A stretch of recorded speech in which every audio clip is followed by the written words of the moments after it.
साथियों नमस्कार, आदाब, सत श्री अकाल, जय भीम, जोहार। मैं डॉक्टर दशरथ हिनोनिया स्वागत करता हूं आज की परिचर्चा में। साथियों, परिचर्चा शुरू करने से पहले एक छोटा सा निवेदन।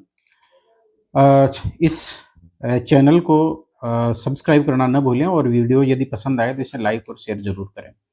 और इसमें किसी प्रकार का कोई चार्जेस नहीं लगता है। आइए अब चर्चा शुरू करते हैं। मोदी सरकार की जो है पिछले 10-11 सालों की जो सफलता है उसके बारे में, अर्थात मोदी सरकार की सफलता का असली चेहरा क्या है, आज हम इसी के बारे में चर्चा है वो करेंगे। साथियों, बात यह है कि मोदी सरकार ने जब वो सत्ता में आई थी तो कई प्रकार के वायदे किए थे। और वायदा था मेक इन इंडिया का, स्टार्टअप इंडिया, काला धन, 2 करोड़ रोजगार, 15 से 20 लाख प्रत्येक गरीब और व्यक्ति के यानी कि एक तरह से खाते में पैसा, किसानों की आय को 2 गुना करना, युवाओं को रोजगार और स्मार्ट सिटी का वादा, नमामि गंगे और न जाने यानी कि एक तरह से क्या क्या वादे हैं इस मोदी सरकार के द्वारा किए गए थे। लेकिन सवाल ये होता है कि क्या वाकई में मोदी सरकार इन सब वादों के ऊपर खरी उतरी है?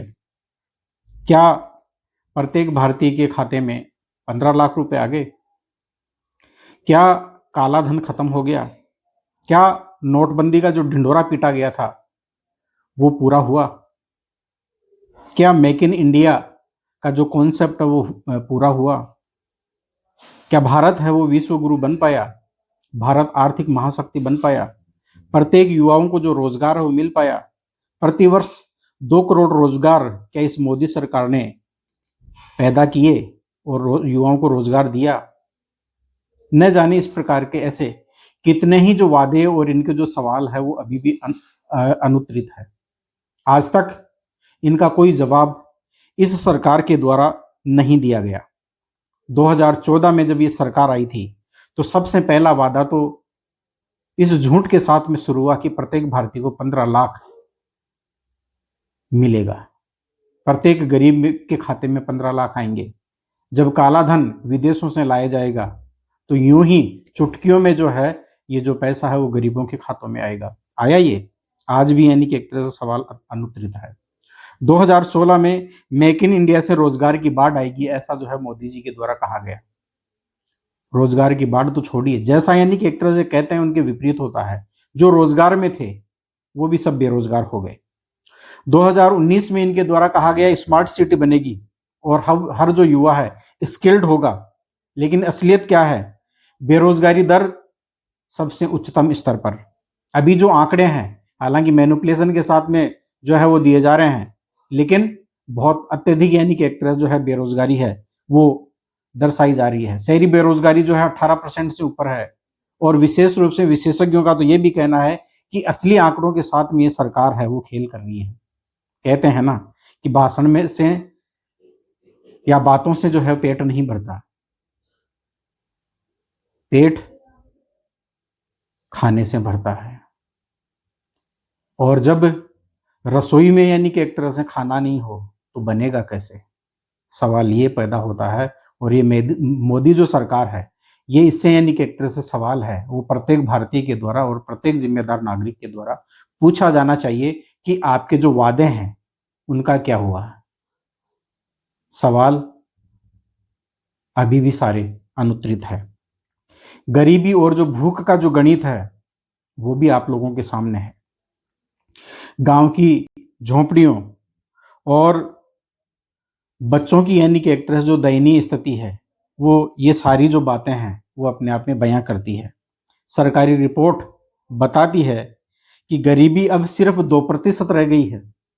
ऐसे यानी कि एक तरह से मोदी सरकार के ऐसे जो है आंकड़े वो दिए गए हैं। लेकिन अब भी यानी कि एक तरह से जो है लोग हैं राशन कार्ड और मनरेगा के पीछे यानी कि एक तरह से भाग रहे हैं। क्यों? सवाल है और मोदी जी को इसका जवाब देना चाहिए। कागजों में तो यानी कि एक तरह से जो है आंकड़ों में तो भारत वो चमक रहा है, लेकिन भारत का यानी कि एक तरह जो आम नागरिक है उसकी जो जमीनी हकीकत है वो बिल्कुल उससे विपरीत है। महंगाई और मौत का जो तांडव है वो भी आप लोगों के सामने है। जिस प्रकार से यानी कि एक तरह से जो है रसोई में रसोई गैस नहीं होती और बाजार में यानी कि एक तरह से सब्जियों के जो भाव है वो आसमान छू रहे हैं। सरकार कहती है कि महंगाई सिर्फ 1.5% है। वाह! क्या यानी कि एक तरह से जो है सरकारी आंकड़ों का खेल है, या आप और हम लोगों के सबके सामने है साथियों। पर रसोई की हकीकत क्या है आप लोगों के सामने है। टमाटर, प्याज, आलू, भिंडी और दूसरे अन्य प्रकार की जो सब्जियां हैं किस प्रकार से आसमान छू रही है। आंकड़े घटे हैं लेकिन पेट है वो अभी भी पूरी तरह से खाली है। और इस प्रकार के इस लोकतंत्र में क्या इस सरकार की कोई जवाबदेही है? जिस प्रकार से यानी कि एक तरह से पत्रकारों को सवाल पूछने से रोका जाता है, उनको मारा पीटा जाता है और विरोध जो प्रदर्शन है उनको किस प्रकार से बलपूर्वक दबाया जाता है, ये आप हम सबके सामने है।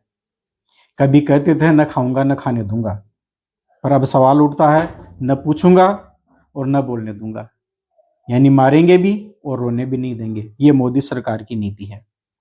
प्रेस फ्रीडम इंडेक्स में अब भारत वो 50वें स्थान पर पहुंच गया, यानी कि यहाँ पर यानी कि एक तरह से प्रेस की किसी प्रकार की कोई आजादी अब नहीं बची है। लोकतंत्र की जड़ें कमजोर हुई है और डेमोक्रेसी इंडेक्स में भी भारत का जो है वो डेटा है काफी नीचे है। बस आवाजों को थोड़ी देर के लिए यानी कि एक तरह से जो है जो विरोध की आवाजें हैं उनको म्यूट कर दिया गया है, उनको दबा दिया गया है इस गोदी मीडिया के द्वारा, जो झूठा यानी कि एक तरह से नैरेटिव और गुणगान करने के अलावा और कुछ नहीं करती।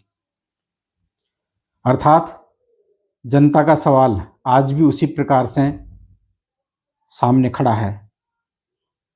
मंदिर बन गए लेकिन रोजगार नहीं है, पोस्टर छप गए पर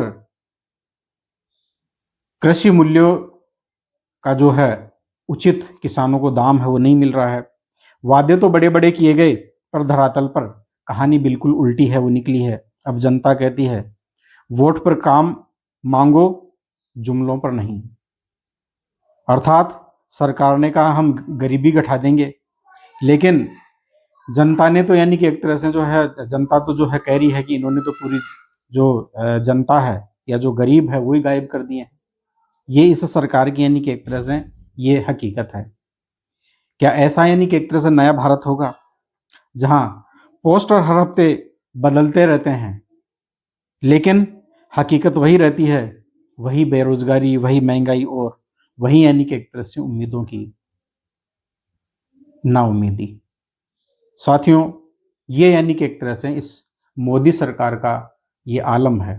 ऐसी स्थिति में किस प्रकार से यानी कि एक तरह से आपको अपने हक और अधिकारों के लिए खड़ा होना है, यह अब आप लोगों को सोचना होगा। आज के वीडियो में बस इतना ही, लेकिन यदि आपको वीडियो पसंद आया तो आप इसे लाइक और शेयर जरूर करें और चैनल को सब्सक्राइब करना बिल्कुल ना भूलें।